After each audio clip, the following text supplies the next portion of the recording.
అడుకున్నప్పుడు కొన్నిసార్లు ఫెయిల్ అయింది కాబట్టి ఈసారి కాస్త యాక్టివ్ మోడ్లోకి వెళ్ళే ప్రయత్నం చేస్తోందా? ఫర్ ఎగ్జాంపుల్ వాళ్ళు ఒక 100 మిసైల్స్ వేశారనుకోండి, 90 నుండి 95 వరకు వీళ్ళు పైననే పేల్చేస్తారు. ఒక 5 పడే ప్రమాదం ఉంటుంది. ఆ 5 కూడా ఎక్కడ పడుతుందో మనకు తెలియదు. రోడ్డు పైన పడవచ్చు, బిల్డింగ్ లో పైన పడవచ్చు. దానికోసమే మనం అలర్ట్ గా ఉండి బంకర్లోకి వెళ్ళడం. సో ఖచ్చితంగా ఇరాన్ ఇప్పుడు ఇజ్రాయెల్ ఈ అవకాశాన్ని వదిలిపెట్టుకోదండి. ఈ అవకాశం కోసం ఇజ్రాయెల్ ఎదురు చూస్తోంది. ఎందుకంటే పర్మనెంట్ గా ఇరాన్ నుంచి థ్రెట్ ఉండకుండా వాళ్ళని ఈ ఆయుధాల పరంగా వాళ్ళని సర్వంగా నాశనం చేయాలనేది ఇజ్రాయెల్ ప్లాను. ఎందుకంటే సమీప భవిష్యత్తులో ఒకవేళ అణుబాంబు లాంటివి కనుక తయారు చేస్తే అది ప్రయోగించేది మొట్టమొదటి ఇజ్రాయెల్ మీద అవకాశాలు ఉంటాయి. కాబట్టి వాళ్ళకు అలాంటి అవకాశాలు లేకుండా వాళ్ళని సాధ్యమైనంతగా ఈ అవకాశాన్ని వాడుకొని క్లోజ్ చేయాలనేది ఇజ్రాయెల్ పాలసీ. ఎందుకంటే ఈ సమీప భవిష్యత్తులో ఇంకా ప్రత్యర్థులు ఎవరు ఉండరంట. ఇక అంటే ఒక మాటలో చెప్పాలంటే చావో రేవో తేల్చుకోవడానికి సిద్ధమైపోయింది ఇజ్రాయెల్.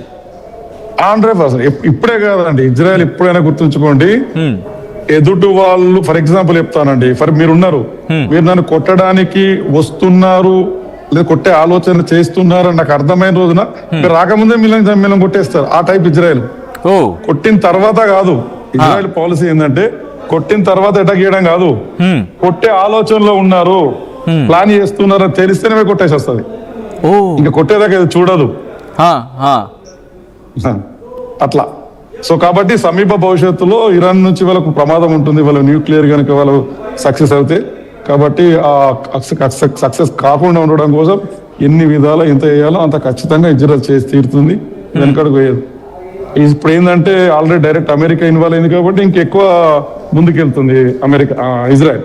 గతంలో ఇజ్రాయెల్ ఒంటరిగా వెళ్ళేది కాబట్టి అమెరికా నుంచి అప్పుడప్పుడు కొంచెం ఫ్రెషర్స్ అవి ఉండడం చేయడం ఉంటుండే. ఇప్పుడు అమెరికానే ముందుకు వచ్చింది కాబట్టి ఇక ఇజ్రాయెల్ ఎట్టి పరిస్థితులు ఆగదు.